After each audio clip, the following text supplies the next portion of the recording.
Good evening and welcome. It's 6:35 p.m.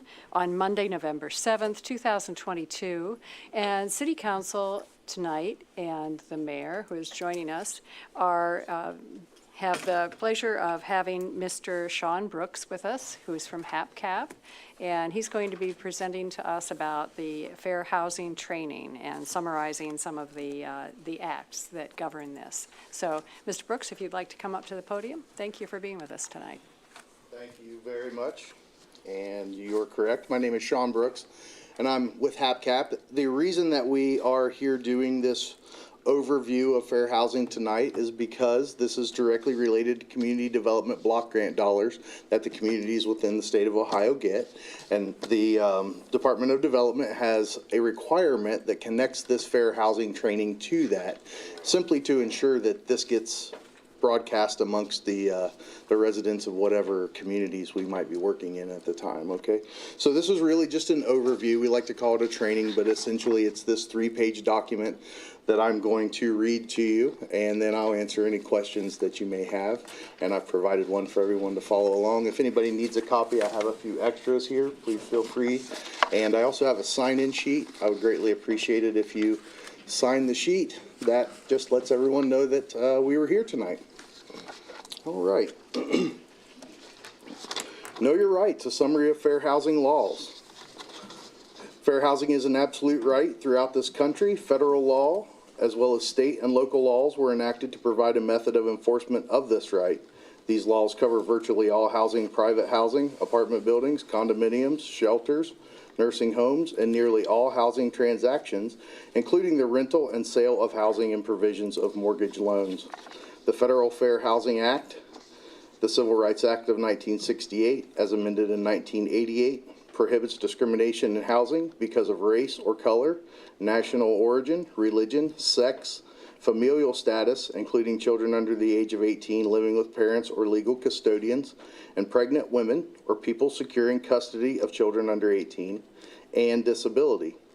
The Ohio Fair Housing Law, the Ohio Revised Code Section 4112, includes ancestry and military status as additional protected groups. Many local governments also have fair housing laws that include additional protected groups, and I believe there are a few of those here within the city as well. Despite the passage of various fair housing laws, housing discrimination remains rampant in the housing market. Housing discrimination is sometimes difficult to detect because of the subtle techniques used by real estate agents, managers, financial people, insurance providers, and others in the marketplace. Discrimination includes not only the denial of dwelling units, but also withholding or misrepresenting information about the available housing, steering, setting higher standards of creditworthiness for minorities, quoting different prices, terms, or conditions for financing, insurance, or sale. Any kind of differential treatment based upon the home seeker's protected group is prohibited. In some instances, actions which have a discriminatory impact or effect may also violate the law. Access to residential housing depends on available financing, insurance, and related services. If a person is denied the opportunity to obtain financing, then it will not matter much whether the seller will sell the home to the seeker. Similarly, the related services, i.e. homeowners insurance, fair appraisals, fair secondary market loans, mortgage insurance, and brokerage services must be available without regard to any prohibited characteristics such as race, color, religion, sex, national origin, ancestry, military status, disability, or familial status. As diverse as this country is, there were more than 10,000 housing discrimination complaints filed annually. 40% allege racial discrimination, while nearly the same percentage allege discrimination against persons with disabilities. Complainants most often allege discrimination in the terms and conditions of the sale or rental of housing or refusal to rent. Equal access to housing insurance and lending is far from a reality for many, and not only is that not acceptable morally, it is against the law. Okay, the second page will cover that was the basic overview. The second page will cover the fair housing lending laws, and it states that the Federal Fair Housing Act prohibits discriminatory practices, and there are a few limited exceptions under the federal law. No one may take any of the following actions based on race, color, religion, national origin, sex, familial status, or disability. Again, this is federally. Refuse to sell or rent housing, refuse to negotiate for housing, make housing unavailable, deny a dwelling, set different terms or conditions or privileges for sale or rental of a dwelling, provide different housing services or facilities, falsely deny that housing is available for inspection, sale, or rental when, in truth, it is available, for profit, persuade or attempt to influence owners to sell or rent. The terminology for that is blockbusting. Denying anyone access or membership in a facility or service related to the sale or rental of housing, including brokerage and multiple listing services. The Ohio Fair Housing Law gives all persons in the protected classes the right to live wherever they can afford to buy a home or rent an apartment. It is unlawful on the basis of race, color, religion, sex, national origin, ancestry, military status, disability, or familial status to refuse to rent, sell, finance, or insure housing accommodations or rental property, to represent to any person that housing accommodations are not available for inspection, sale, rental, or lease, to refuse to lend money for the purchase, construction, repair, rehabilitation, or maintenance of housing, accommodations, or rental property, discriminate against any person in the purchase, renewal, or terms and conditions of fire, extended coverage, or homeowners renters insurance, refuse to consider without prejudice the combined income of both spouses, print, publish, or circulate any statement or advertisement which would indicate a preference or a limitation, or deny any person membership in a multiple listing service or real estate brokerage organization. In addition to the fair housing law and the transactions they also include the lending and insurance and specific laws that are lined out here below, which I'll just briefly go over: the Credit Opportunities Act, the Mortgage Disclosure Act, the Community Reinvestment Act, regulations dealing with loan registers, and state-insured banks. So there are multiple laws beyond the fair housing laws that are enforced with lending. Lending discrimination does occur, and no one may take any of the following actions based on race, color, national origin, religion, sex, familial status, or disability. And that would be to refuse to make a mortgage loan, fail to provide information regarding loans, deny or make different terms for home loans, such as different interest rates, points, or fees, discriminate in appraising properties, refuse to purchase the loan or set different terms or conditions for purchasing a loan. In addition, it is illegal for anyone to coerce, intimidate, threaten, or interfere with anyone exercising their rights granted under the Federal Housing Act or assisting others who are exercising that right. It is also illegal for anyone to make, print, publish, or post statements or advertisements that a house or an apartment is available only to persons of a certain race, color, religion, sex, familial status, or disability. I'll skip over the insurance discrimination part and I'll go down to the next section here, which is who to contact. And that is if you feel that you've been discriminated against or you would like to help someone who has been discriminated against, there are a few avenues that they can pursue in order to report those. That would be the Ohio Civil Rights Commission, and their phone number is 1-888-278-7101, or the U.S. Department of Housing and Urban Development, the Fair Housing Complaint Hotline, which is 1-800-669-9777. The other avenue is through our office at HAPCAP in Gloucester, and that would be for anyone in Athens County that would feel as if they need to make or file a complaint. We would be able to help with the complaint format, put them in touch with the proper channels, and possibly even guide them to the location online where they may find the format so that they can do it on their own. That is what I have to present to you tonight. That is the overview of the fair housing law, and I know it is a lot to take in, which is why I provided this handy reference sheet that you can look at later. I answer any questions that anyone may have. Sure. I'm familiar with all these protected groups. The one that stuns me a little bit, for lack of a better word, is military status. Paint that picture for me, because I'm having a little trouble getting my head around that. Sure, and in my mind, I would imagine it would be a scenario where a person could possibly be deployed and may have some housing that has already been secured, and maybe they're, they haven't been around for a while, and so something occurs there, or potentially the person is often deployed, and so someone would refuse to rent to that individual based on the fact that they may not be available all the time.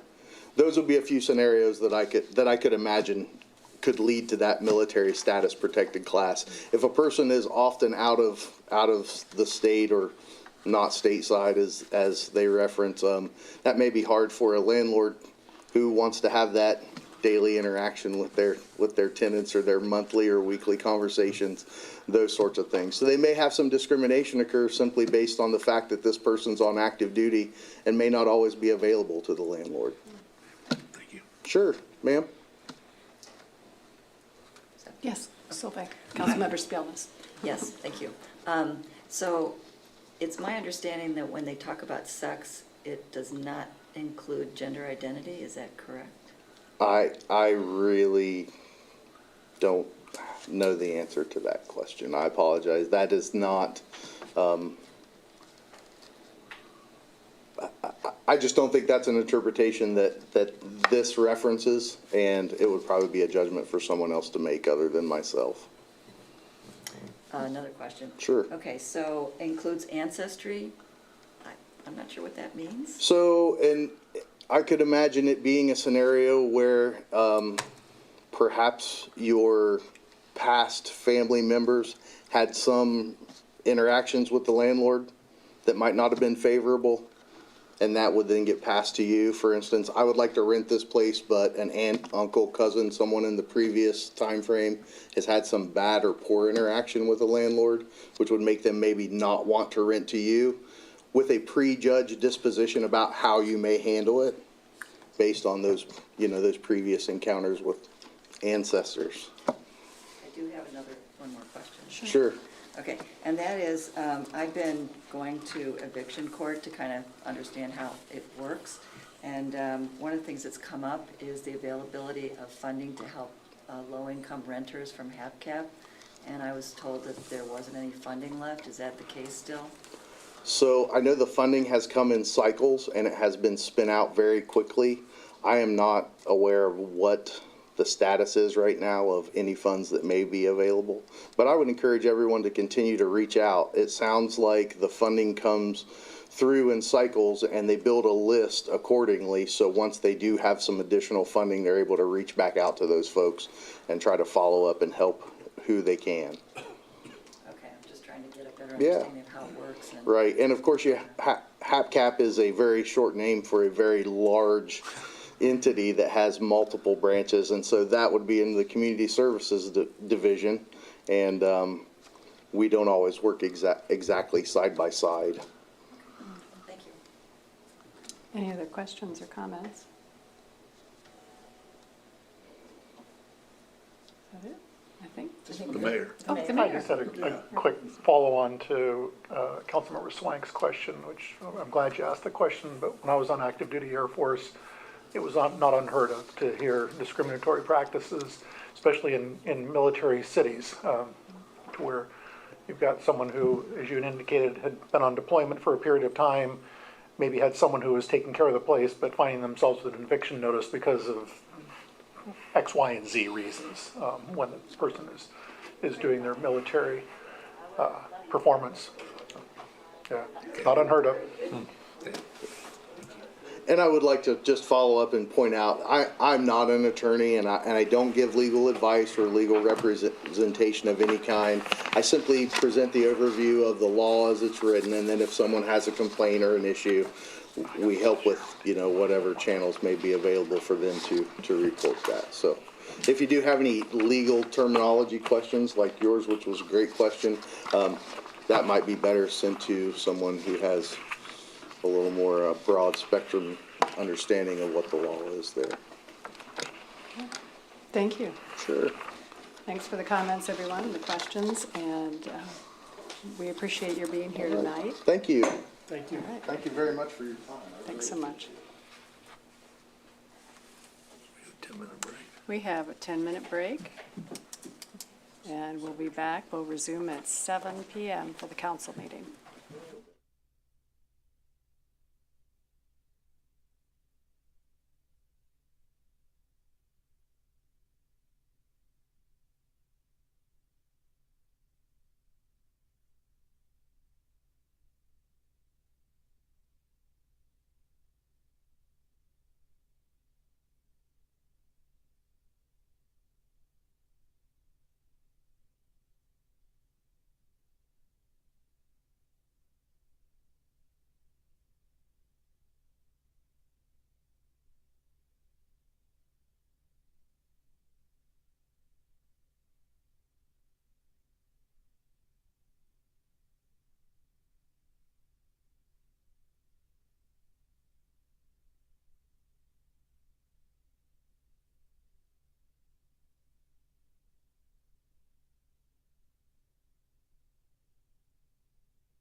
Athens City Council. It's Monday, November 7th at 7 p.m. And we are in regular session tonight. Some of you may have come a few minutes earlier when council members were part of a fair housing training session that was held at 6:30 by Mr. Sean Brooks, who's from the Hocking Athens Perry Community Action Agency, and he was able to give us an overview of the laws and why it's important for us to know that for receiving the Community Development Block Grant funds that we receive from the federal government. We'll now go into our regular session, the first item of business being establishing a quorum, and all members of council are present. The next item I would like to do is, in our clerk of council's absence tonight, I would like to have a council member make a motion to appoint Sarah Grace, Councilmember Sarah Grace, as the acting clerk of council. So moved. Second? Okay, all those in favor signify by saying aye. Aye. Opposed, nay. Duly appointed, and thank you for helping out tonight. Debbie appreciates it, I'm sure. Will do my best. Next item of business is disposition of the minutes for the regular session of council held October 3rd, 2022. Could I have a motion for their approval of the minutes? So moved. Second. All those in favor signify by saying aye. Aye. Opposed, nay. The minutes have been approved. We'll now move on to communications. And do council members have any communications? Yes, Councilmember Crowell. Thank you, President Isley. I'd like to make an announcement about a Veterans Day event at Athens High School, and I'm just going to go ahead and read this. The Athens High School Student Council is contacting and recruiting local veterans to attend a public Veterans Day assembly on Thursday, November 10th at Athens High School. Student Council will serve refreshments to the veterans as they arrive from 9:15 to 10 a.m. during an informal reception with the assembly at 10 a.m. Name and rank would be read if you RSVP for this ceremony. Will be read as students thank the veterans for their service. All students at Athens High School will be in attendance in the gymnasium. The marching band and symphonic choir will perform. Athens High School Student Council is leading this program.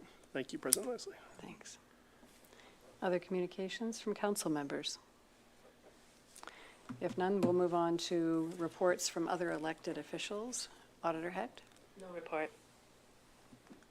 Is Jesse Brenner Hiddle in the law director's position tonight with us? No report. Mayor Patterson? Oh, I have several things tonight. All good things. Just to get this on people's calendar, tomorrow at 2 o'clock at the Doneville York Trailhead, there is a ceremony in which the Orca is receiving a substantial check, one of those big jumbo ones, from the Ohio Health Grant, which is wonderful. So that's happening, encouraging anyone who's available to come and join us for that. And ORCA being the Outdoor Recreation Council. I'm sorry, yes, Thank you. the Outdoor Recreation Council of Appalachia, of which I am the chair of that organization. There's also the EV bus ribbon cutting ceremony, and that's going to be taking place Wednesday. That is in front of the pool by the DC fast charging station. Again, 10 a.m. to 11 a.m. this Wednesday.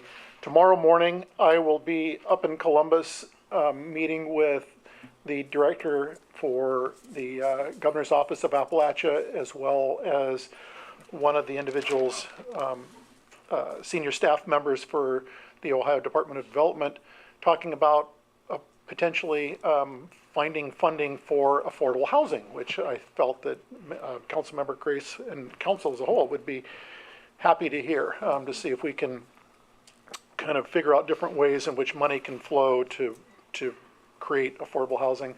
The last thing I want to share is, again, a reminder that Councilmember McCary and as well is going to be joining me with Lacey Rogers at the National League of Cities for the National League of Cities Race Equity and Leadership Institute, to where we'll be there Monday, Tuesday, and Wednesday. And then I will continue on with my normal responsibilities as a board member for the National League of Cities. And just as a reminder to council, I am going to vie for the second vice president position for the National League of Cities. So knock on wood, we'll see how it goes, but I'm sure there's stiff competition from large cities. But I figured that Appalachian United States needs to be represented within that leadership for the National League of Cities. So we'll see how that goes, and I'll report out when I get back, because they will notify us by Friday, I think, of next week. So we'll see. That's all I have. Good. All right, best of luck with that.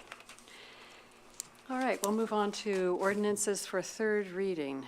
Ordinance 12222 is an ordinance amending Ordinance 822, authorizing preliminary engineering services for the Uptown Improvements Project number 329, introduced by Councilmember Reisner. Thank you, Madam President. I'd like to make a motion that we adopt 122-22. Second? Okay. It's a tie, wasn't it? This ordinance has been discussed in committee and read twice. It's, the original ordinance was passed, and now what we're dealing with here is some amendments to that one. Essentially, the Buckeye Hills awarded the city $91,727 in funds to be used on the engineering for the Uptown Improvement Project administered through ODOT. Then Section 2 and 3 that you have on your drive, you can see the changes that were made for that funding and the project numbers. Okay. Any comments or questions from council members? Yes, Councilmember Swank. Just a real quick question. We've talked about this at length. The one thing I may have missed, possible timeline. Assuming we pass this evening, the engineering study goes through, when do we break ground? When do we hope to be finished? Ballpark. Sure. So, Member Swank, that project is a fiscal 24 construction. So, fiscal 24 for the state starts on July 1 of 23. It's a Uptown Athens project, so chances are we would want to do the majority of it in the summer. So we'll look at summer of 24 with the goal of if there are ways we can do some of it prior to July 1, and take advantage of the less traffic that we have in May and June, we will. But in general, it will probably be in that latter summer time frame of 24. Okay. Thank you. Any other questions or comments from council members, administration, other elected officials, or the audience? Okay. If not, all those in favor signify by saying aye. Aye. Opposed, nay. The motion carries and the ordinance is approved. 12322 is an ordinance closing a portion of East State Street on Saturday, December 31st, 2022, and Sunday, January 1st, 2023, for the New Year's Eve Passion Works Studio Community Festival. And this and the next two ordinances after that are presented by Councilmember Reisner. Thank you, Madam President. I'd like to make a motion that we table 123-22. Second? The reason I'm requesting a tabling of this ordinance is that the people at Passion Works have canceled the event. So consequently, passing this ordinance would be rather pointless. There are several different ways we could go about dealing with this, but probably the cleanest way would just simply be to table it and not bring it off the table, and next year this ordinance dies, and if Passion Works decides they want to schedule a new event, we'll be putting together an ordinance of all scheduled events for the entire year, and that could be part of that. So my recommendation is we table. Okay. And I believe that the timing occurred that the planning was just so late for this year, so hopefully it'll come through next year then. Okay. So we have a motion and second for tabling 12322. Is there any other discussion? If not, all those in favor signify by saying aye. Aye. Opposed, nay. The motion carries, and this ordinance has been tabled. 12422, An ordinance suspending the enforcement of Athens City Code Section 13.04.10, unnecessary noise, to accommodate the New Year's Eve Passion Works Studio Community Festival, introduced by Councilmember Reisner. Thank you, Madam President. I would like to make a motion that we table 124-22 for all the reasons that I expressed earlier. Second. Okay, we have a motion and second. Any other comments? All those in favor signify by saying aye. Aye. Opposed, nay. The motion carries, and this ordinance has been tabled. 125-22 is an ordinance suspending the enforcement of Athens City Code, Chapter 11.04, vending, peddling, and soliciting to allow vending in a designated area on December 31st, 2022, and January 1, 2023, during the New Year's Eve Passion Works Studio Community Festival, introduced by Councilmember Reisner. Thank you, Madam President. And again, I would like to make a motion that we table 125-22, again, for the same reasons. Do we have a second? Second. Okay, so we have motion and second. Any other comments or questions? All those in favor signify by saying aye. Aye. Opposed, nay. The motion carries, and this ordinance has been tabled. 127-22 is an ordinance authorizing the mayor to enter into or to extend the agreement with the Board of Athens County Commissioners for the purpose of obtaining the services of the Public Defender's Office through December 31st, 2023. And this is introduced by Councilmember Crowell. Thank you, President Isley. I'd like to make a motion to approve 127-22. Second. Thank you. I'll go ahead and read Section 1 and 2 here. Section 1, the mayor is hereby authorized to enter into or to extend the agreement with the Board of Athens County Commissioners for the purpose of obtaining the services of the Public Defender's Office through December 31st, 2023. Section 2, the mayor is hereby authorized to expend up to $50,000 from the 2023 General Fund 101-106, Transaction Code 300, for said contract. This is business that we do annually, splitting the public defender or paying our portion of the public defenders with the county commissioner's office. And we're ready to do that now. Thank you, President. Okay, thank you. We have a motion and second for approval of 127-22. Any comments or questions from council members, administration, other elected officials, or the audience? All those in favor signify by saying aye. Aye. Opposed, nay. The motion carries and the ordinance is approved. 128-22 is an ordinance amending the 2022 appropriation ordinance and is introduced by Councilmember Crowell. Thank you, President Isley. I'd like to make a motion to approve 128-22. Second. Thank you. Go ahead and read Section 1 here. The 2022 appropriation ordinance, 150-21, is hereby amended by appropriating from the unappropriated balance the following sums. $35,000 to DUI Court Fund 237 for personnel costs through the year end. $500,000 to the General Fund Fire 101.208, Transaction Code 100 for personnel costs through the year end. And $5,000 to the Athens Enhancement Fund, $250 for community Halloween expenses, and increasing the total appropriations by said amounts.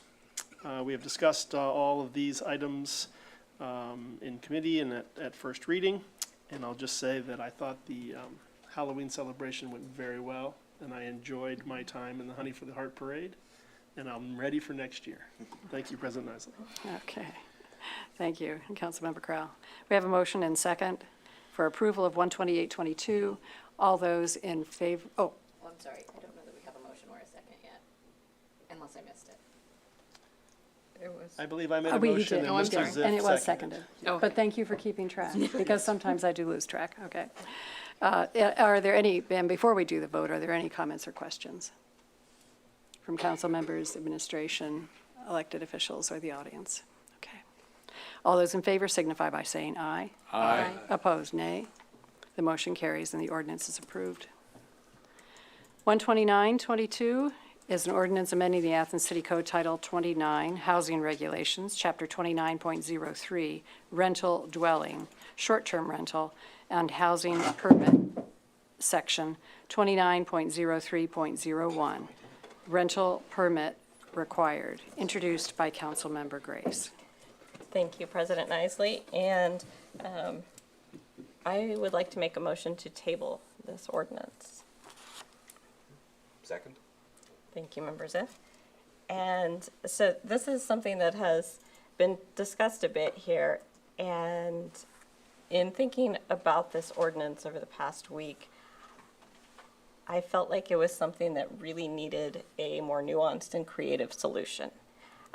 So currently, the language of our city code reads that all residential property within the city owned for rental purposes or occupied by a party other than the owner for a period of more than 6 months during any single calendar year shall require a rental dwelling, short-term rental, or rooming house permit from the Office of Code Enforcement. The purpose of this ordinance is to address an issue that the Office of Code Enforcement has experienced, in which short-term rental properties that are being advertised are being rented out for a period of less than 6 months, and therefore the owners are not getting the permit because they believe they are exempt from it. So the proposal was to just strike the language for a period of more than 6 months during any single calendar year. So that would make it read that all residential property within the city owned for rental purposes or occupied by a party other than the owner shall require a rental dwelling, short-term rental, or rooming house permit. And I think that there are times when there should be exceptions to that, and I think this is overly broad because it doesn't set any period of time or any stipulations. For instance, what if I am out of town for 2 days or 2 weeks and someone not in my family stays in my home to house sit or pet sit? They are occupying the dwelling, they are not the owner. And would anyone, is code enforcement or the law director or anyone going to say, boy, Sarah Grace should have gotten a rental dwelling permit because someone other than the owner is occupying her home? No, I don't think anyone would. But I have an issue with supporting legislation that makes that possible, that is not clear. I would prefer to have very clear, defined interpretations. And so if we say no, absolutely not, no one's going to require a homeowner to get a permit to have someone house sit in their home for 2 days, well, at what point do we require it? So that's my reason for asking for the tabling, is I think we should look for a more precise, a better tool to address the issue that code enforcement is having. Okay, and so we'll open it up for discussion. Councilmember Spialist. Yeah, I thought about that initially, except it very clearly says, within the city owned for rental purposes. But it's or occupied by a party other than the owner. So it specifically includes both of those. It could be owned for rental purposes, and that's a home that the owner never resides in and only rents out, or one that is occupied. So if I own a home and I Airbnb it, I occupy it, but I also rent part of it out. It's two separate things, and it could be one or the other. It doesn't have to be both to qualify, if that makes sense. So you can own it for personal residence and still have it occupied by someone else for periods of time and be required to have a rental permit. Okay, Councilmember Swank. Several thoughts here. If we were to do that, we basically have an ordinance, or we basically have a situation where we would no longer be able to regulate Airbnbs in the town. And not only would we not be able to regulate Airbnbs in the town, we have public health and safety issues to consider, and we have a lack of tax revenue. What if we simply change this to all residential property within the city owned for rental purposes and occupied by a party other than the owner? Yeah. That would take care of it. I don't believe that it would, Because that sets the sole purpose. that sets the overriding purpose is not occupying, but rental. The intent is rental. President? Okay, yes. That, Grace. that doesn't work because I have a room above my garage. I absolutely own my home, not for rental purposes. I own it because I live there.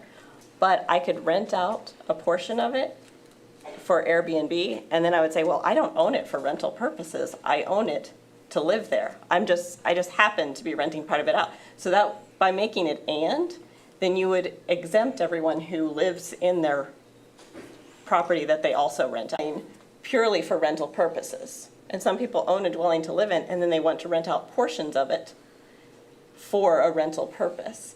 And if we changed it to and, then anyone who rents out a portion of their own home as an Airbnb would be exempt.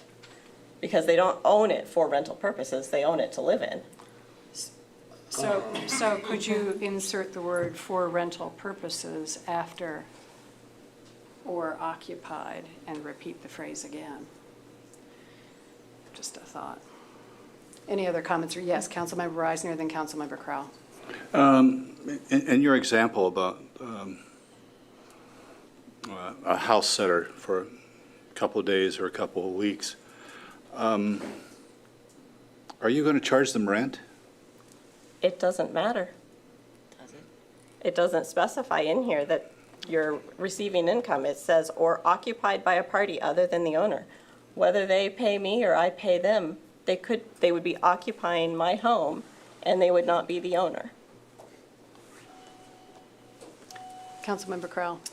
Thank you, President Isley. I'd like to voice support for tabling this ordinance. It does seem like we don't have the language exactly the way it will best work and be clear. And I think that's really obvious from our discussion here tonight. So I'm in support of the tabling. Thank you, Member Grace. Councilmember Spielness. I certainly see your point, and I think I really appreciate that you have looked into reading this in a very broad way. And I just want to bring up, for example, I would like to be able to have someone, for example, an immigrant family, stay in my basement. I'm not going to charge them rent. Or, a campaign manager. I'm not going to charge them rent. But I certainly don't want to have to get a permit because they are going to be living in my house, a part of my house. But I think the key here is charging rent. I want to see if other council members, yes, Councilmember Ziff. Thank you, President Isley. I don't usually like to just pile on saying that, oh, I also think this, but when we're discussing tabling things, I think it's important to voice your opinion. And I do have to agree with Councilmember Grace. After the second reading of this, I started thinking about the wording, and I was a little concerned thinking that because my parents are going to be leaving town this coming year for a month. They're going to go on vacation because they're retired, and they're going to go overseas, which is awesome, and I'm so happy they're finally able to do that. But I am going to be staying in their house for that duration, and it seems ludicrous to me that they would need to have a rental permit for their son to come house sit for them. So yeah, well, this is definitely an issue that we need to address. I think, to sort of echo the words that Councilmember Crowell said, the fine tuning needs to be done on this, and it clearly is a more complicated issue than I think we initially expected. And this just goes to show why it's important to pay attention in your high school English and grammar classes. Those specific words like or and and. That's it. Other comments from administration? Any comments? Or Councilmember Swank, yes. All residential property within the city rented, this sounds a bit redundant, but all residential property within the city rented for rental purposes. Do we need the word owned in there? I guess my thought is, you said you've been thinking about this for a week or so. My first question would be, give me some examples of how you might reword this. Well, I would go back to the idea that I brought up before, which is to include language referencing that it is being promoted or advertised for rent. So if you have your Airbnb or your short-term rental listed on Airbnb or VRBO or any entity, then it is being promoted as a rental. And so then you would be required to have a rental permit. If you advertise it in the paper, it's a requirement. But in the case that Member Spielness brought up, offering to let someone that she knows who needs housing stay in her home, she's not advertising that, so then her particular situation would be exempt. So that was the idea that I had discussed with Director Riggs, and he felt that worked. When I brought that up previously, I had just brought up sort of the example of the professor who would use this as during a period where they might be out of town, or during a sabbatical. And so I don't think I explained my concerns about it very well, but that's including in there something, language to specifically identify it as a property that is being rented. So, and I think I would leave the time period in there because many long-term rentals don't have to be advertised. They're just rented, turned around by word of mouth. And so, but they are rented on an extended basis. So keep a time period in there, but then also, or if they're being advertised or promoted as a rental property. I'm not intending to not bring this back. If it's tabled, I want to work with the law director's office and with code enforcement to come up with other options. Because, yeah, implicit, I think, within that is that recognizing Councilmember Swank's earlier comment that if we don't pass this, that this does hamper code enforcement from being able to enforce a short-term rental.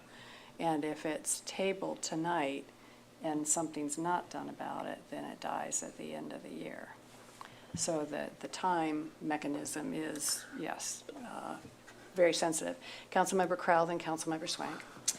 I believe we talked to the law director about that death at the end of the year, and we determined that in the middle of a term, it does not, correct? Unless there's money Oh, involved. that's true, unless there's money involved, so we could carry it over. But it does still leave the code office hampered. Right. That's correct. Councilmember Swank. Going back to the thing with exceptions, we have a saying around our house, the more exceptions to a policy, the worse the policy. And when I'm hearing a lot of possible exceptions, if you remember when the idea of waiving this for people on sabbatical was brought up before, a number of citizens spoke vehemently against the discriminatory and elitist nature of such an exception. And I would agree with that today, representing the constituents, particularly the Fourth Ward. I don't like the idea of leaving here today and having a situation where we spent hours, days, coming up with a policy for registering Airbnb. We're actually paying a firm, I believe in California, to monitor that. We have a limited budget, yet we're not able to collect taxes. And I think that would be irresponsible on our part to ignore all of those things.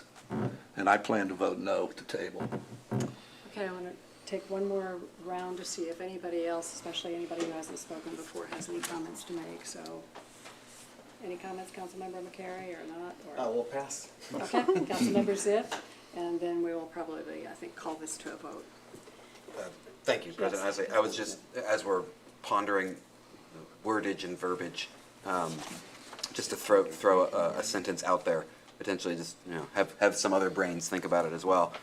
If the wording was to be all residential property within the city owned for rental purposes or occupied by a party for said rental purposes other than the owner, to attach that it's the people occupying only in rental situations, I feel like would cover that issue that we seem to be running against. Could you say it again slowly, please? All residential property within the city owned for rental purposes or occupied by a party for said rental purposes other than the owner.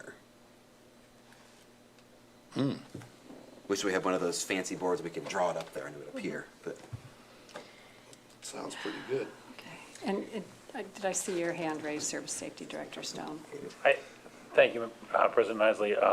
My position on this is it's twofold. Number one, the way that we look at this is under 290301, it says rental permit required, and there's an implication with the word rental, that income is generated. So my code officers would not seek to enforce or take an enforcement action against somebody who had somebody house sitting because they didn't have a rental permit, because the concept of rental in the title of the section of code is that they're achieving income from that. So given the nature of our code enforcement in the city and that people, we really enforce based upon complaint-driven matters, I don't anticipate much complaint for somebody, not getting a rental permit because they had a house sitter.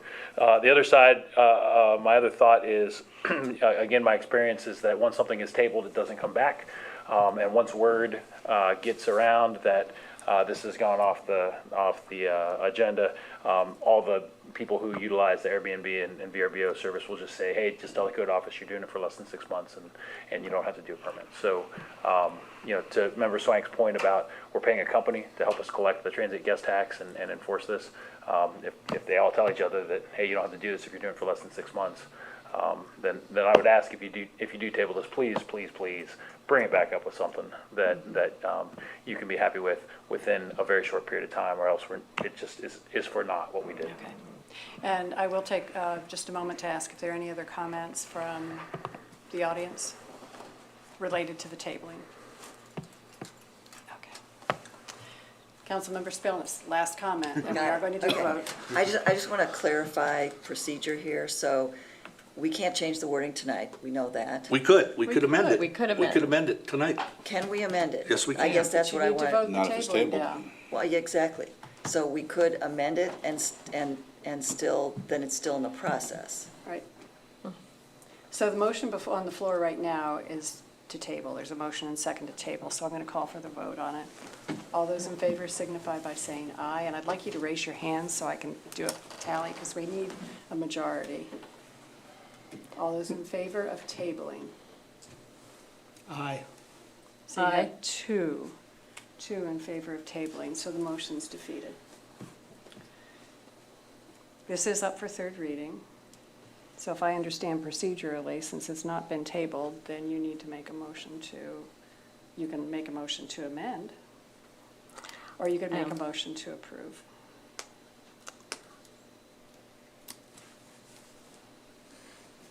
Could I ask a point of clarification? Sure. Mr. Stone, could you, and I think I understood exactly what you said, but could you reiterate the points you made about code enforcement relative to this, please? Yes, Member Swank. So the title of this section is 290301, rental permit required. And so the way that I and my staff would interpret that would be that someone is gaining income from the activity, because rental implies that you're gaining income from the activity. And so in an instance where somebody requested a house sitter to come and is actually paying for a service or just getting a service for free for some other thing, that would not be something that we would enforce under this section of code, that they didn't have a rental permit, because they weren't renting it, they were having a house sitter come. And so we would not enforce this under that particular scenario, or the scenario of, I'm allowing an immigrant's family to stay in my basement. That's not really what we see here, because the title of the section is rental permit. Thank you. Yes, Councilmember Grace. And the reason I didn't bring this up earlier is because I know that, and I have faith in our current administration and our current code office, but I also know that this section defines when a rental permit is required. And so if there was a different administration or a different approach taken at some point in the future, and so I just prefer for the legislation that we approve, at least that I vote in favor of, to be very clearly interpreted, to be able to be very clearly interpreted. And I think that if this ordinance passes as it stands, the clearest interpretation is that a home that is occupied by a party other than the owner requires a rental dwelling, a short-term rental, or rooming house permit, with whether it is occupied for payment or for any particular length of time. And so I understand that this is something that it's an issue that needs to be addressed and corrected. And I understand the concerns about allowing an exemption for a privileged group, but I know that there are individuals, for instance, I had a neighbor who had to leave town for an extended period of time to care for her aging mother. And if she even needed to receive some income for someone to stay in her home for 2 or 3 weeks, I don't know that on a short-term basis that those should be required to have a rental permit. So, Okay. Mayor Patterson. I was just sitting here penciling, listening to all the conversation back and forth, and this is healthy, this is good, this is what democracy is all about. My friendly suggestion to council would be to have it read, all residential properties within the city owned for rental purposes or occupied by a rent-paying party other than the owner. You know, pretty straightforward, because then that is capturing what you're getting at. If someone is not paying rent to be your house sitter, which that seems illegal. Here's shelter, and pay me while I'm away. Take care of myself. I think that could take care of it. So you're saying insert or Rent. occupied by a rent-paying Pay. Party. party. party. So it would just be inserting the words rent-paying. Party, rent-paying. I will make Right. a motion to amend this ordinance. Thank you, Member McGarry. By Inserting inserting the mayor's rent suggested word, paying. rent-paying. Just before the words party. Okay. Councilmember Crowell and Councilmember Swain. So I just would like to know if our associate or assistant law director has any thoughts on this proposed language? Does it ring any alarms go off, or any thoughts at all? I wouldn't say any alarms go off. I think that rent paying does clarify the issue about income. But I think Councilmember Grace makes a really good point about, I mean, the whole idea behind short-term rentals is that they are advertised. I mean, it's essentially a business. So to put an even finer point on it, I think you could add additional language that it's advertised for the purposes of renting. Thank you. Councilmember Swain. Having spent 34 years in sales and marketing, the moment I open my mouth and say my house is for sale is advertising. That's advertising. In the world of social media, that's advertising. So I think that would just junk the whole thing up. Mine is more a procedural question. If we amend this evening, it's considered at first reading. Unless you move, yes, and then you could move to Suspend suspend and approve. Okay, and if we didn't do that, the second reading would be in 2 weeks, and third reading would be 2 weeks after that. Because again, I'm going back to the point, the longer we delay this, the longer we potentially jeopardize health and safety of renters and deny the city valuable income that we know we need. So right now, we have the did we get a second? We did get a second. Okay. A motion and second for amending by adding the phrase rent paying before party. So all those in favor of the amendment signify by saying aye. Aye. Opposed, nay. Okay, we're good. It's been, 12922 has been amended and read for the first time. The question would be procedurally whether you would like to suspend and approve tonight. My feeling is I would prefer to talk with our Director of Code Enforcement and just be sure that they feel this language will work. I know that there are some short-term rentals that are evading this, but it is a matter of weeks, and it's a small number, fewer than 10 at this time. And so I don't see that this is a matter of like where the difference in time of a few weeks is going to create that much of an issue for this particular issue. And I would, we could always bring it up suspend at second reading. But because this language was just first discussed tonight, I would prefer to think on it and speak with the experts who deal with it before suspending and approving. Okay, thank you. I'd like to move to suspend the rules. So you'll need a second? Is there a second? Second. Reason behind that is we got the answer we needed already. Co-director's immediate supervisor assured us twice that this can be handled. And I don't see any need to kick this down the road. Had we not had this rethinking of this, we were prepared to pass this evening to get it going, and I think that would be the prudent thing to do based on the comments from our Safety Service Director and other comments by other members of council. Yes, Councilmember For McCary. clarification, does that Sam Krell who seconded? No, Okay. Councilmember Okay. Reisner. We look alike. Thank you, just couldn't hear all the way down there. Thank you. Okay, so we have a motion and second for suspending the rules, and with the reasoning given by Councilmember Swank. All those in favor signify by saying aye. Aye. Opposed? Nay. Nay. We're going to need to show of hands. Those voting to suspend, I'm taking it that there are 3, and there are 4 then for opposed, correct? Okay, so that motion to suspend fails. Okay, So goes to second reading at our next meeting, next regular. next regular meeting, yes. Okay. Very good. We'll now move on to ordinance 130-22. This is an ordinance amending ordinance 134-17 to rezone the Madison Heights minor subdivision property located on the corner of East State Street and Madison Avenue. Introduced by Councilmember Grace. Thank you, President Isley. And this is something that we discussed in committee and previous readings, and there was also a public hearing regarding the rezoning of these particular parcels on Madison Avenue, just off of East State Street.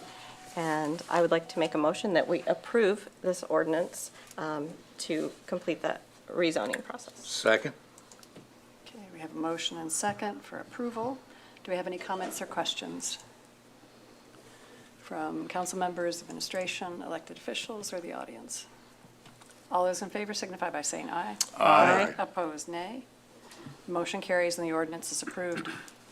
131-22 is an ordinance providing for the issuance of $300,000 of notes by the City of Athens, Ohio, in anticipation of the issuance of bonds for the purpose of renewing notes previously issued for the purpose of paying part of the costs of acquiring a new fire truck and related equipment and declaring an emergency. Introduced by Councilmember Crowell.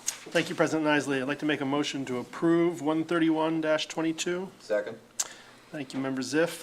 This is just normal course of business. We paid down $100,000, $50,000 from the city and $50,000 from Ohio University for the remainder of the money owed. So we are now reissuing these notes not at $400,000 as of last year, but at $300,000. This is through Hocking Valley Bank. Thank you, President Isley. Okay. So we have a motion and second for approval. Any comments or questions?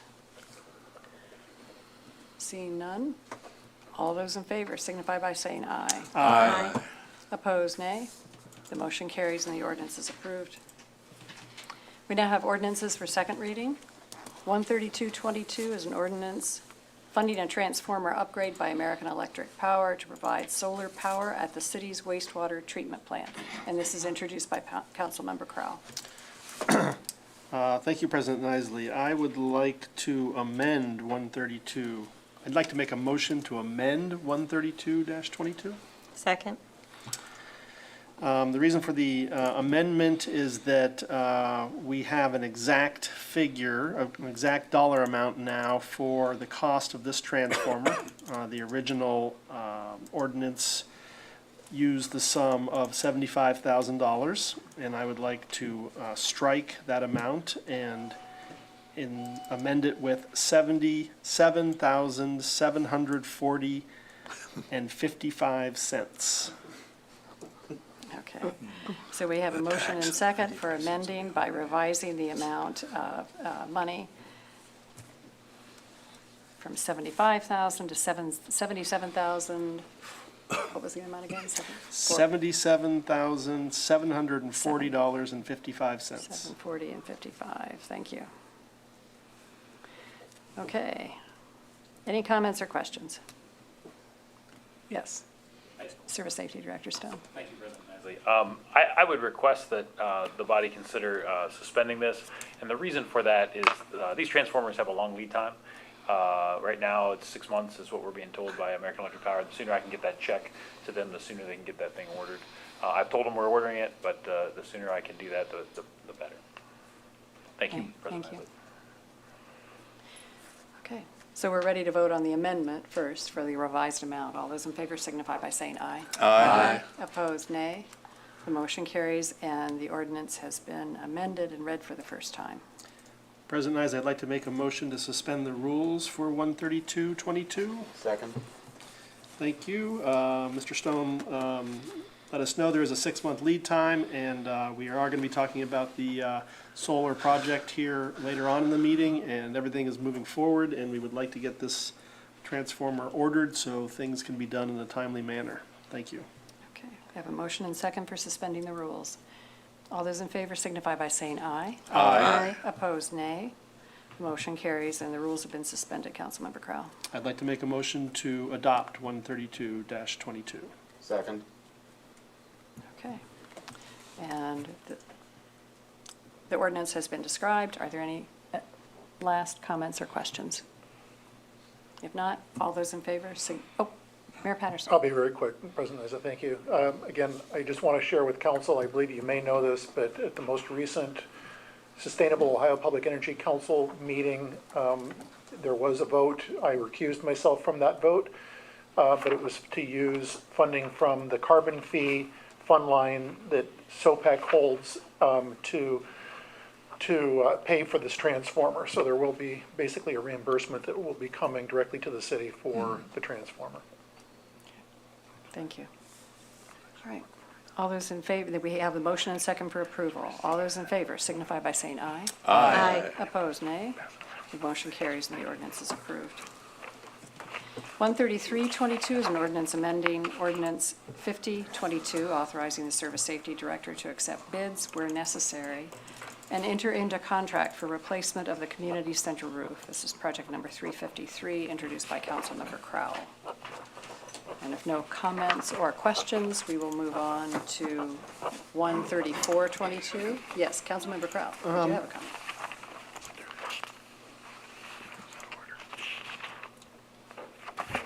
Does this need to be amended? I don't have it in my notes, but I'm just thrown by looking at the copy on our drive. Can I open it up? I was not aware of it needing to be I was not either. amended. Auditor Hecht, what we have is that we have some text in the ordinance that is penciled or is inked in red as if it's a change of money, and so it changes the $432,900 to $500,000. And also designates $67,100 to the Capital Improvements Fund. So it is a change. I didn't make any change. Let me check one other place here with our notes.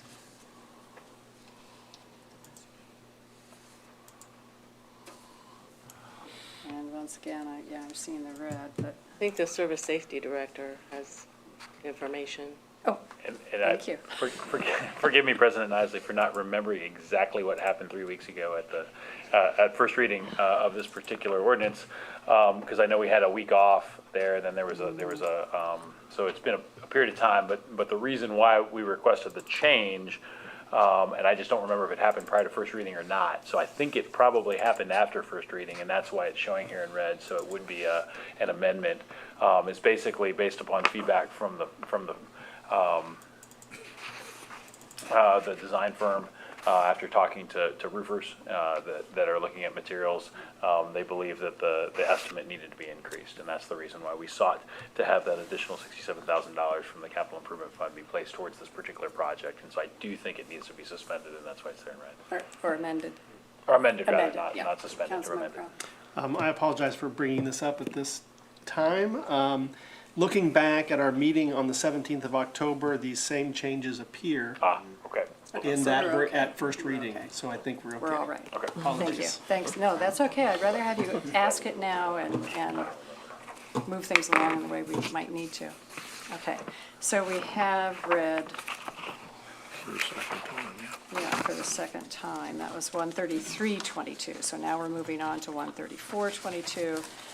An ordinance amending ordinance 3222, authorizing the mayor to extend the agreement with Sunday Creek Horizons, a consulting firm, to continue work on a remote work system for the city of Athens, introduced by Councilmember Grace. And if no questions or comments, we will move on to ordinances for first reading. And the first one of these is Ordinance 13522. This is an ordinance retaining existing ward boundaries in the city of Athens in accordance with the 2020 federal census. And this is introduced by all members of council. And what I can do is briefly summarize some of the discussion that was presented at the last committee meeting, that we increased. We had a net change in the last census of, was it 17? We're now at 24,849 as a population for the city of Athens, so we're still less than 25,000. And if we had been over that 25,000 mark, the new wards would have been redrawn and over again, and a new at-large council member added. And so we are still under that. We are also, as Service Safety Director Stone pointed out last time, that we can redivide the city into wards at any time. Our obligation by Ohio Revised Code is that all of these wards be equal in their distribution of the population. We had that happen back in 2011. We had a slight redrawing of the lines because we had, there was a new development that had gone in and it affected the population. However, back in 2001, council had made the decision to retain the wards as they were because there was little change. And the other thing that we reported on last week, I believe, is that our Deputy Service Safety Director, Andrew Chicky, has found that we have an opportunity to appeal with the federal government, and we can do so in June if we want to. And so we can designate it later. Any other comments or information on that? Okay. If not, we'll move on to 13622. This is an ordinance authorizing the mayor and service safety director to enter into a mutual aid agreement with the Athens County Sheriff's Office for participation of Athens police officers in a special response and tactics unit. This is introduced by Councilmember McCary. Thank you, President Nisley. I just want to share some additional information. I'll go ahead and read the brief part that's here. It's kind of already shared in the title, that this is a mutual agreement with the Athens County Sheriff's Office for participation of Athens police officers in a special response and tactics unit. But from the specific language in the mutual agreement, we have section 1, the city of Athens agrees to provide up to 7 Athens police full-time officers to participate in the Athens County Sheriff's Office Special Response and Tactics Team, SRT, and to respond to an emergency and serve the Athens County Sheriff's Office SRT unit within the County of Athens, Ohio. When the unit is activated by the Sheriff's Office, the extent of such response and or participation by the City of Athens shall be determined solely by the Chief of Police or his designee, and shall prioritize police coverage for the city of Athens first. The cost of the participation in the SRT unit shall be at the expense of the city of Athens to include payroll costs for the participating officers as if they were providing service to their own jurisdiction. And I believe that sufficiently summarizes what this agreement is for and the point that this is not going to be a large expense for the city, and it comes with a huge benefit of professional development for our officers. So with that, I'd like to encourage support for this. Thank you. If no other comments or questions, we'll move on to the next ordinance, 13722. This is an ordinance granting a special use permit to Michelle Wilson, the owner of 264 East State Street, for use of an unnamed alley to allow parking for the Athens Impact, introduced by Councilmember Grace. Thank you, President Isley. Yeah, this ordinance does exactly what the title states. It also has a few details in it, such that the city retains rights to install, repair, and/or replace utility lines that may be determined to be located within the permit area, and also that the Michelle Wilson, the owner, shall be responsible for the maintenance and upkeep of this right-of-way. And this type of permit is issued only specifically to that owner and is valid for 7 years from the date of issuance, unless there would be some reason for it to be revoked. Okay, thank you. And are there any other comments or questions about this ordinance? Okay, we'll move on to the next one then. Thank you. 13822 is an ordinance amending certain sections of Athens City Code, Title VII, Traffic, and repealing all ordinances inconsistent therewith, introduced by Councilmember Grace. This particular ordinance has received a lot of discussion in previous multiple committee meetings, and but it also does what the title says. It updates our local traffic code to align with ORC, and includes a lot of changes to definitions of motor vehicles, and I appreciate all the engagement and close reading of fellow members of council, so that we have been very clear in terms of bicycles and electric bicycles, and what is defined as vehicle and what restrictions pertain to which. And this does include the language regarding towing from private tow-away zones. And those are the significant issues that we talked about, but I'm certainly not going to read this particular ordinance. It is very long. Okay. And it has been thoroughly discussed. Any comments or questions? If not, we'll move on to 13922. This is an ordinance amending certain sections of Athens City Code, Title 13, General Offenses, and repealing all ordinances inconsistent therewith, introduced by Councilmember Grace. Thank you, President Nisley. And this is the accompanying changes to criminal code, and a lot of what happens in this update to our local code is specifically defining the level of a particular offense, and some adjustments to language as far as what qualifies. And so that, but it's similar in nature to the previous ordinance in that it is updating our local code to align with ORC. Okay, thank you. If no questions or comments, we'll move on to the next ordinance. This is 14022. An ordinance authorizing disposal of vehicles no longer needed for a municipal purpose, introduced by Councilmember Reisner. Thank you, Madam President. Allow me to read the ordinance.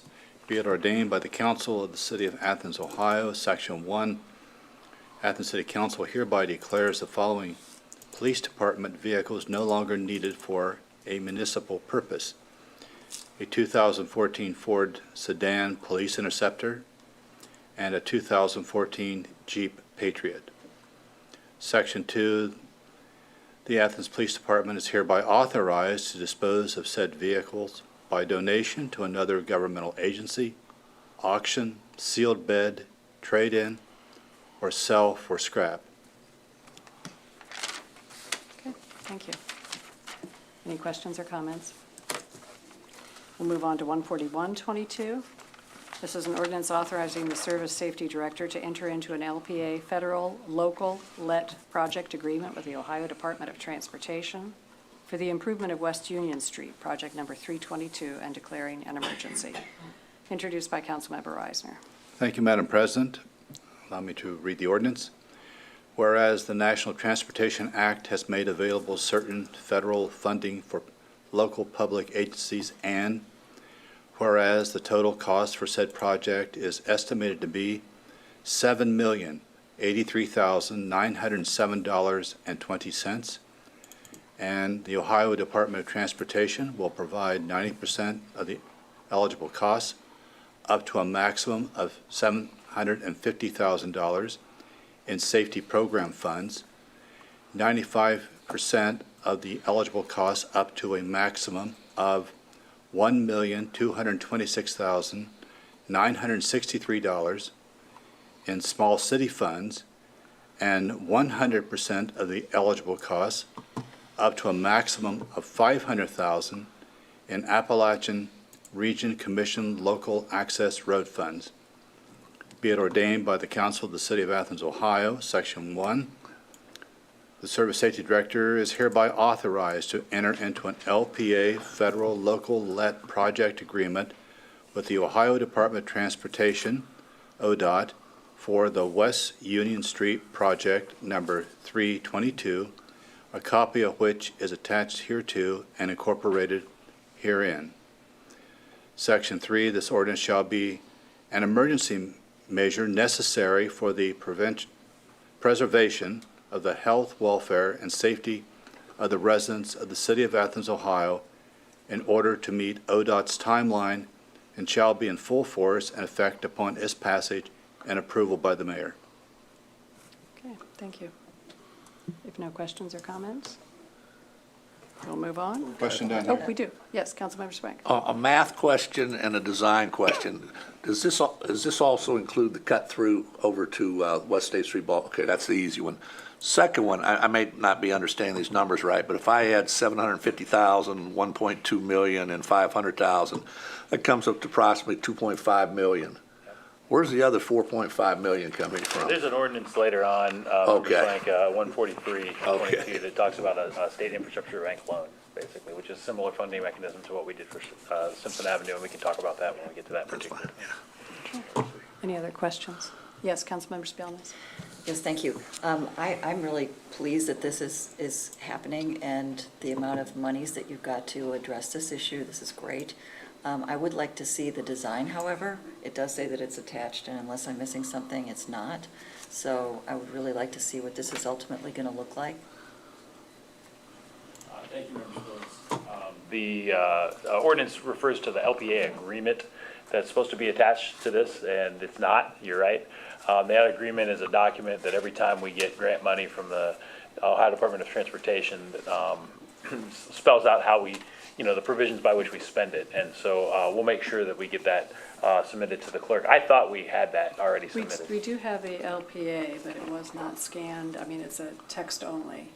It's not the design. Am I understanding that you're Well, asking for the design? I just want to know what I do. I think that if we're talking about $7 million, even though a lot of it is going to be covered or reimbursed. We have the design as well. If you'd like, it's probably in the 300-page realm, so I can put it on file in council if that's something that council likes. I assure you that I'm not going to read all 300 pages, but I would like to have enough information so that I can explain to my constituents on the west side what's going to happen when they ask those questions, and I can let them know what to anticipate. So I'd very much like to see that. Thank you. Councilmember Reisner.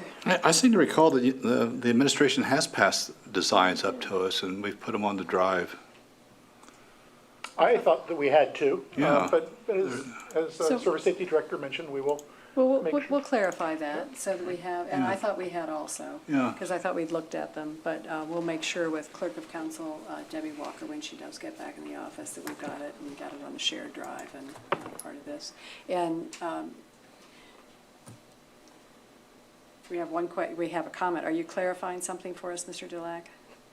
Yeah. Perhaps? Rob Yes. Delac, 124 Morris Avenue here in the city.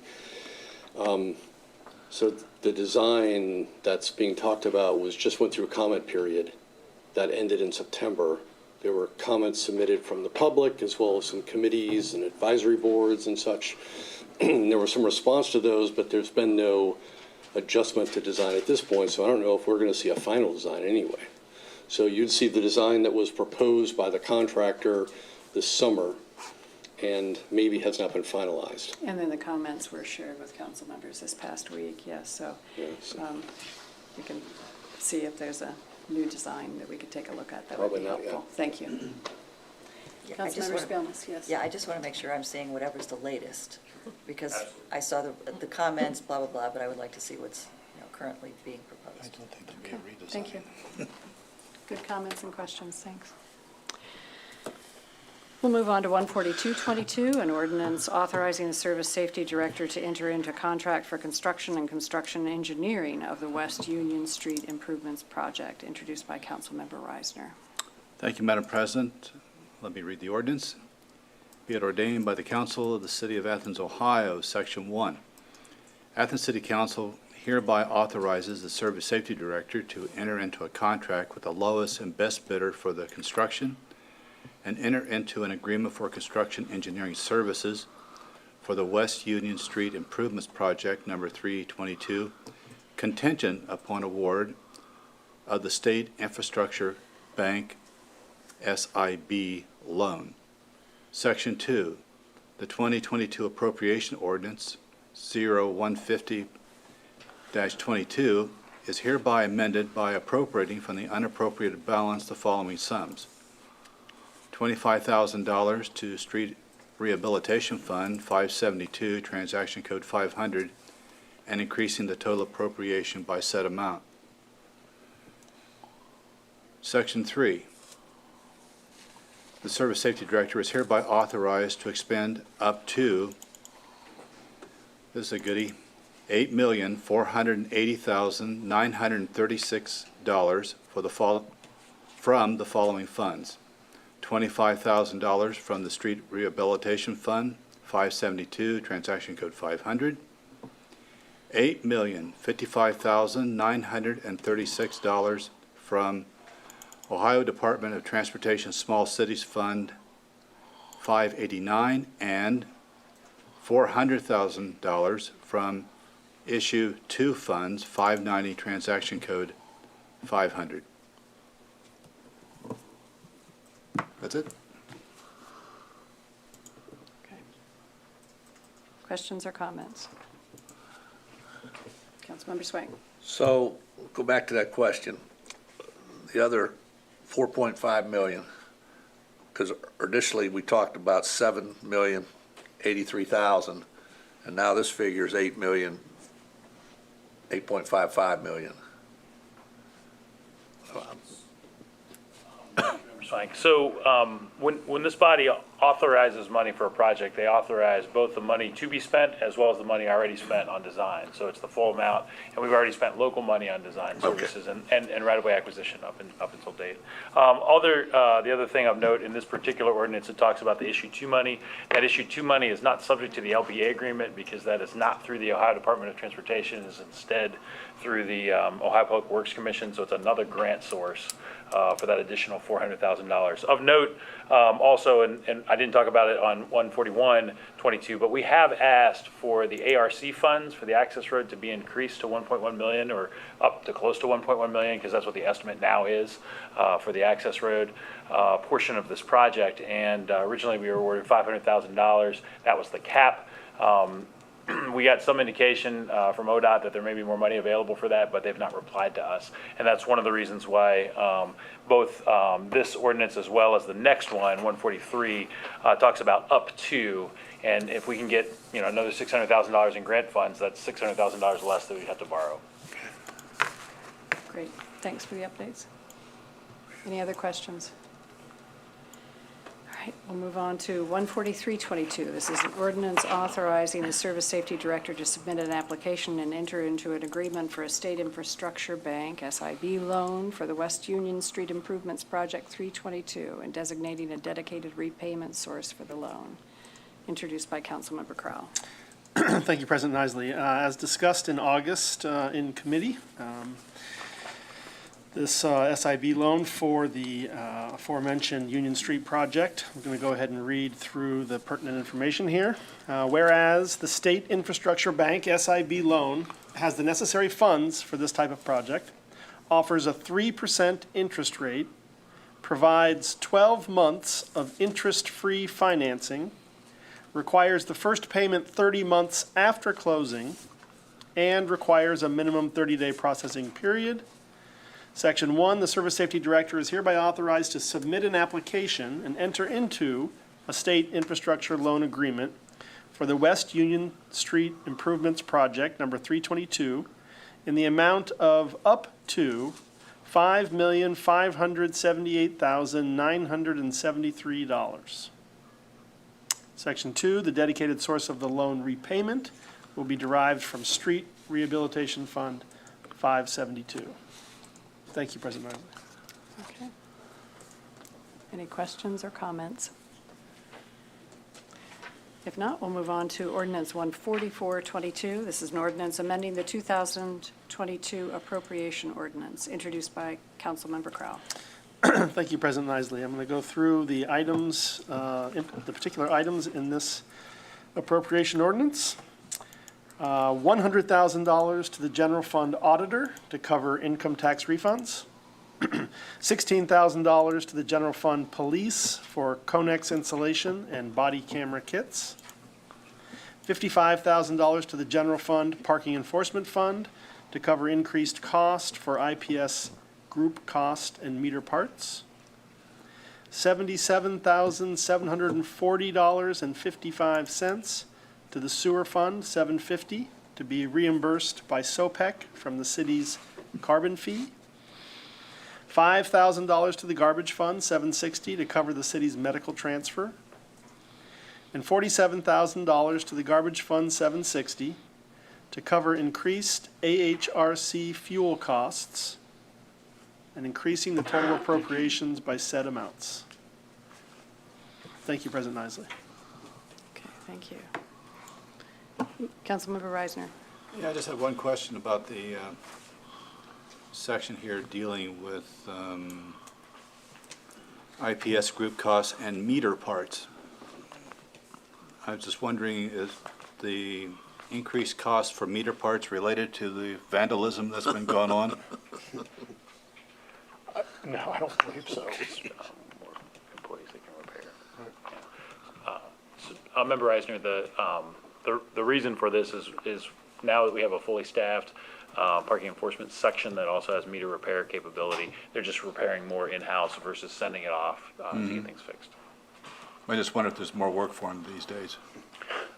Those seem to come in a rash, like where they'll get several at a time, and then, the vandals tend to move on.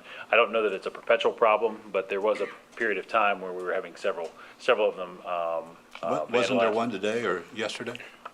I wasn't A sure. meter, no, but apparently there's people who don't like public art either and are constantly destroying the Athens photographic project art that's on the parking garage. Yes, Member Crowell. So angry people at parking meters and at public art, apparently. Okay. Councilmember Swank. I have a question about the last item in section 1, and kind of surprised that it's on here. $47,000 to the garbage fund to cover increased AHRC fuel cost and increasing the total appropriations by said amount. We've had some interesting, but I think light discussion on that. In fact, I don't think we've had any discussion on that after Mr. Help me. Underwood's presentation last week. And I do recall from his presentation that 47,000 ain't going to do it. He gave us a much higher figure by the time this all plays out on June 30th.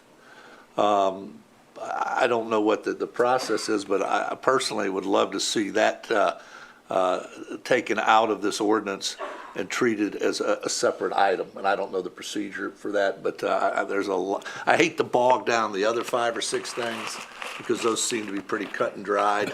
But the fuel thing, I think there's a little bit more discussion that needs to be had on that.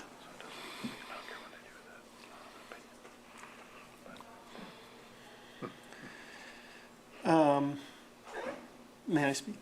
Yes, Councilmember Crowe. So I supported the inclusion of this in this ordinance, as I support the covering these increased fuel costs due to the language in the contract where AHRC or the service provider and the city will work together to come to a resolution of this type of situation. I believe that in the future contract, we will have better language and an escalator written into the contract, so we don't have this particular thing. But it's included here because I'm in support of it. Other comments or questions? Yes, Councilmember Carey. Thank you, President Isley. I would echo what Councilmember Crowell shares about my understanding of where the discussion went, including the reassurance that this is, although not detailed how we would address this, it is indicated in the agreement that when unexpected shifts in expenses arise, that we would discuss opportunities to address them. So I got the sense from the presentation that it would be an act of a show of good faith for us to go ahead and address the fuel costs, and there are still opportunities down the road to potentially consider additional things that could be addressed. Councilmember Reisner. Well, as Member Swank was saying, will $47,000 be enough? As I'm remembering from the discussion, $47,000 outlined the fuel costs, and I thought that one of the questions, Councilmember Swank, that you identified said, would consideration of the fuel costs be sufficient at that time, to which I think Director Underwood said, yes. That doesn't meet all the costs, it doesn't meet staff. No, I staffing understood him. costs. I understood that he said to date, and there will be more, and I think Mr. Stone will bear that out. The other thing I remember from conversation two before, this is not a pressing matter. This could be, it was very clearly stated, this could be taken care of any time between now and the conclusion of the contract on June 30th, 2023. So, to Member Reisner's point, I'm not a big fan of having to constantly come back and pay more than what we've thought. We've had some horrendous bid estimates that we've had to come back and allocate $100,000, $200,000, $300,000. And it's not going to be that much. The figure I recall him saying was about $78,000 more dollars that he's anticipating by the end of June. We could go back and watch the video, but I see no pressing reason to do this at this point in time. And again, I hate to jeopardize the other 5 or 6 items because they are pretty much cut and dried. The auditor needs to refund people. There's no doubt about that. She's been upfront and clear about that from the get-go. But I don't see the need for this $47,000 at this point in time. Auditor Hecht. My understanding is, and I think you've alluded to this, or some members have, this is the amount to date. My preference would be for us to take this amount. I think the council discussion wasn't as enthusiastic about the other expenses that they have. We all know what's going on with fuel these days.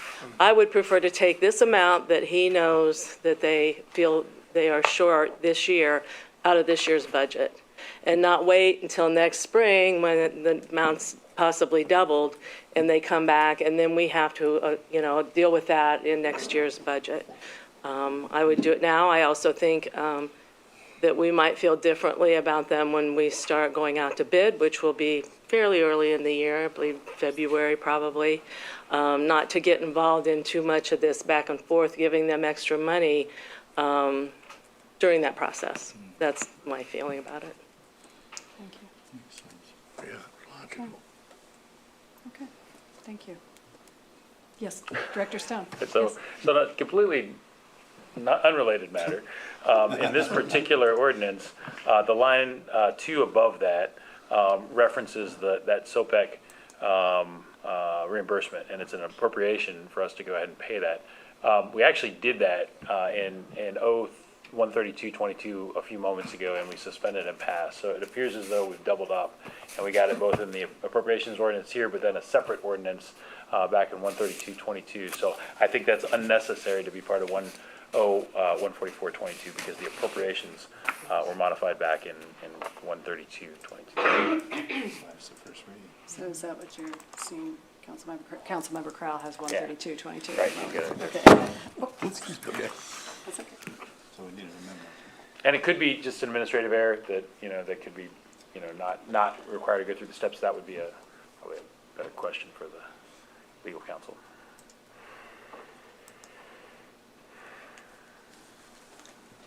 So we probably, if we're wanting it, thank you for pointing this out, Director Stone. So it seems like we have a duplication in 132 and again in this, 144.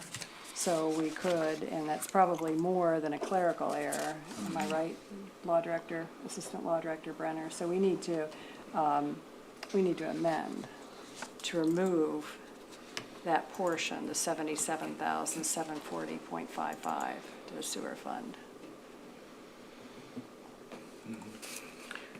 Auditor Heck, you're thinking the same thing? It's the text in both of these? Okay. Just take it out of this one. Okay. Councilmember Crowell. I'd like to make a motion to amend Second. 14422. Thank you, Member Grace.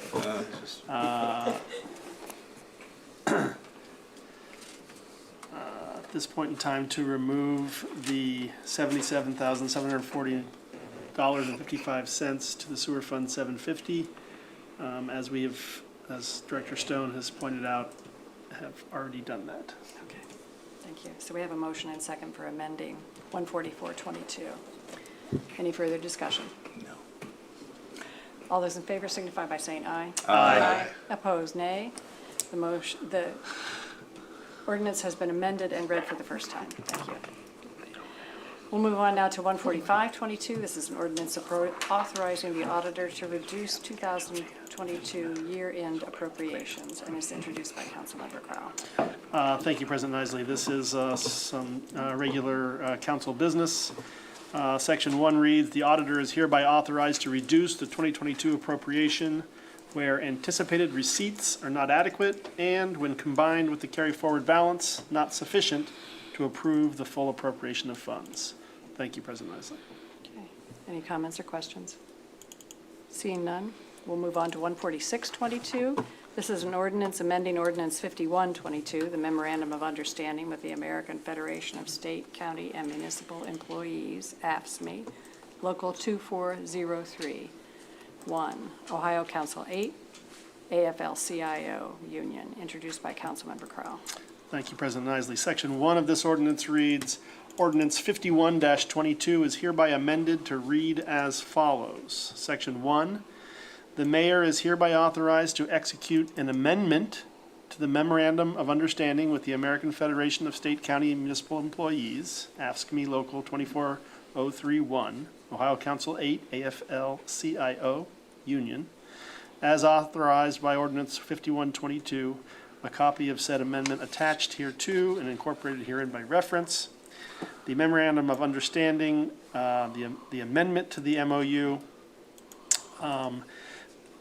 is to strike hired after December 1st, 2021. And then it has a new section included so that the MOU would now read, "The number of parking enforcement officers will increase from 4 to 5, and the pay grade for all parking enforcement officers will increase from A4 to A5, effective June 2nd, 2022. Parking enforcement officers hired prior to December 1st, 2021 will remain in pay grade A4. These A4 positions will sunset upon change of job status of the current employees in these positions." And then in the classification section of the MOU, the parking enforcement officer grade A4 is added. Thank you, President Isley. Thank you. Any comments or questions?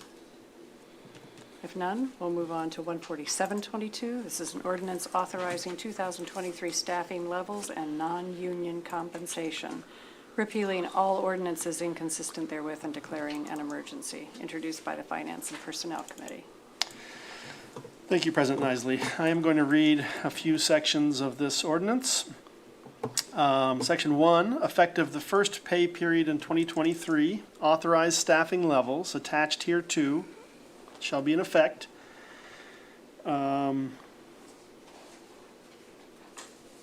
Section 2, City Council does hereby authorize a 2023 general hourly pay increase for full-time and permanent part-time non-union employees.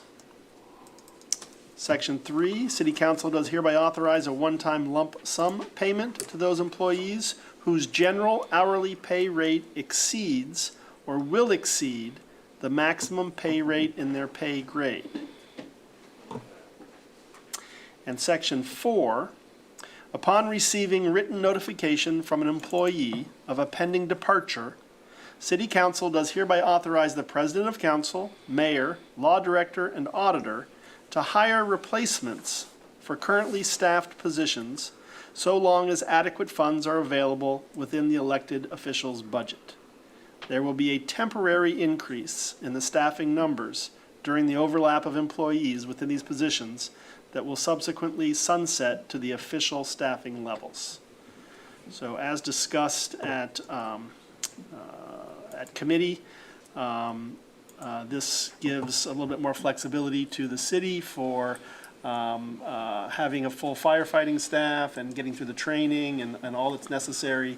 Having some overlap in positions will help train new people as well as sort of pass along other ways of doing things and best practices, et cetera, if these officials of the city have the ability to adjust these staffing levels. Also on your drive are our two spreadsheets connected to this ordinance. One, as we discussed, are the changes to the FTE amounts in the city, including the fire department general secretary, as well as in the mayor's office and in the auditor's office.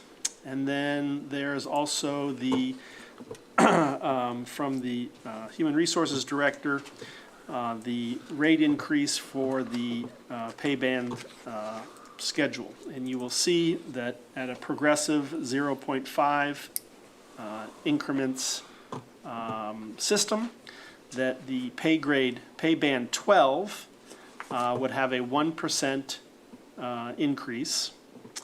And then it follows down through the very bottom. The pay grade 1 would see a 6.5% increase.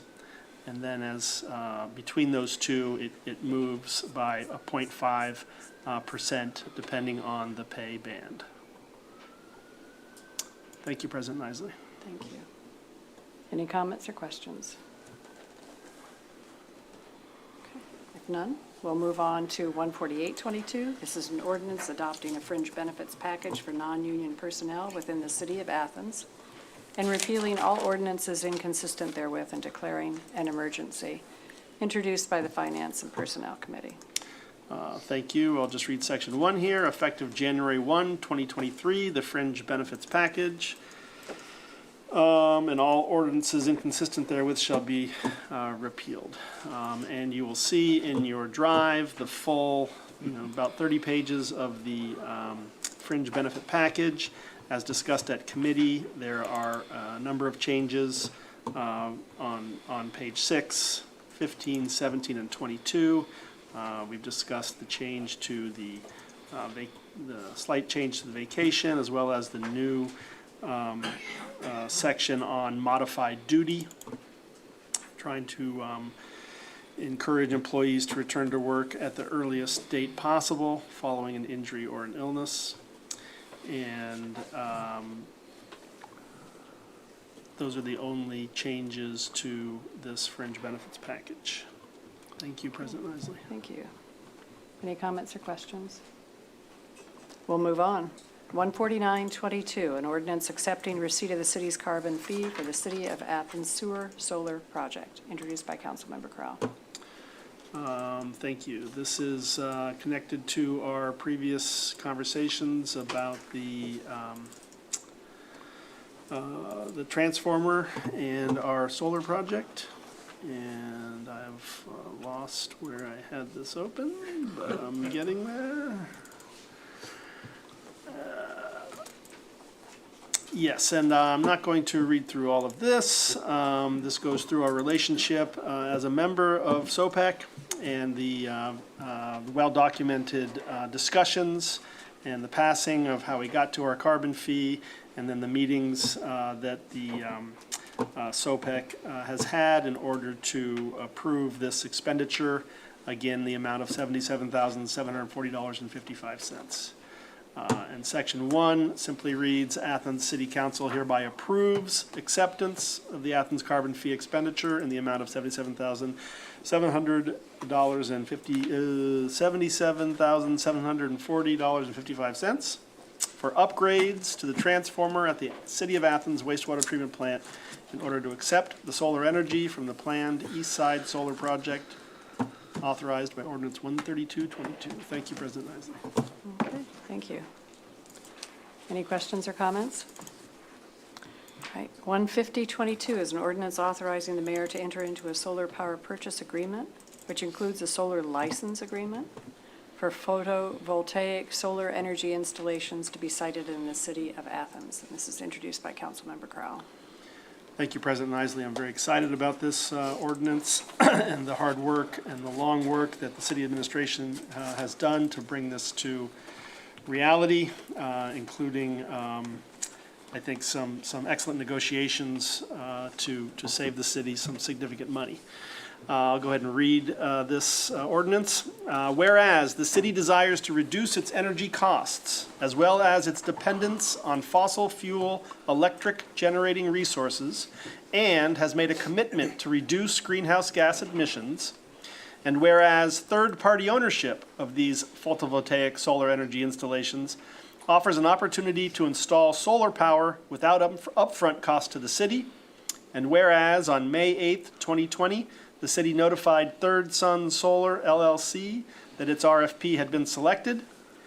Be it ordained by the Council of the City of Athens, Ohio, Section 1, the mayor is hereby authorized to enter into a solar power purchase agreement, SPPA, which includes a solar license agreement, SLA, with OTE Power One LLC and/or its assigns for photovoltaic solar energy installations to be sited at the Athens Community Center, Athens City Pool, and wastewater treatment plant, as indicated in Exhibits E and F of the solar power purchase agreement attached hereto and incorporated herein by reference. These three sites will produce an estimated 2.1 megawatts of electricity, and the city has a pretty good deal to purchase this system at year 6. We could purchase the sites independently, but the best deal looks like to purchase all three together. And I'm very excited to have this significant array helping us with our carbon emissions in the City of Athens. Thank you, President Isley. Okay, thank you. All right, any comments or questions? All right, we'll move on now to announcements and other business. We will be having committee meetings next week, and so if people have agenda items, yes. Mayor, about committee meetings? No, okay. If chairs have agenda items, please get them to our clerk of council by Wednesday. And do council members have any other announcements? Mayor? Thank you. Mayor Press. Thank you, President Isley. Yeah, I don't know what committees are meeting, but please meet. I do have an announcement really quick, and I meant to bring this up under communication, so I apologize for that. We were just notified that under round 28 of the NatureWorks grant system, that we were one of 68 projects that were awarded funding. This is for the Athens skate park improvements. It's $18,759 for the cradle structure and the surface of the skate park. So this is great news to see that we got in this round for the skate park. It desperately needs some work because it is a heavily used recreational asset here in the City of Athens.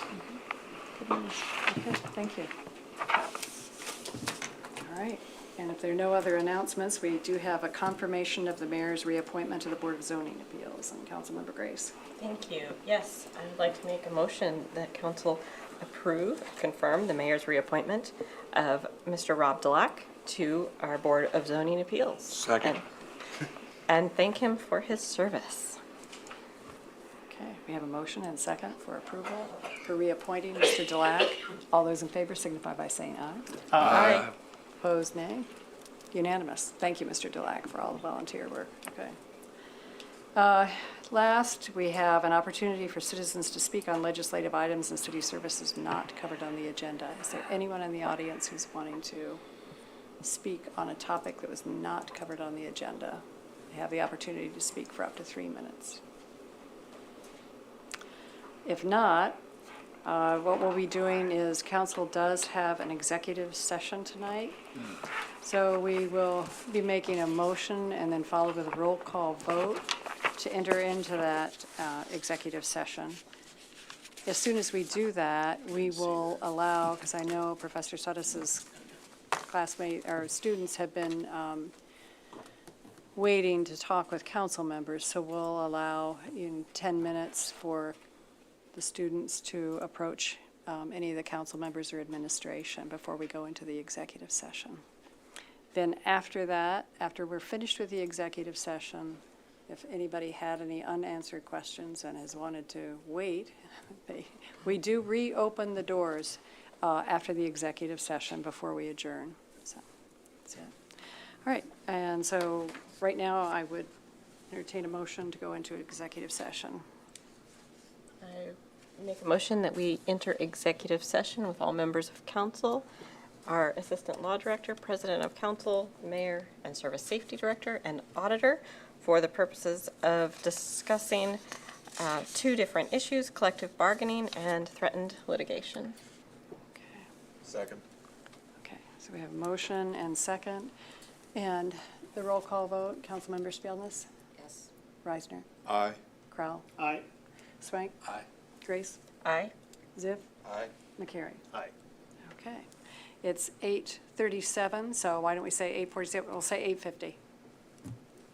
Feel free to come on up and talk with anybody that you need to or want to.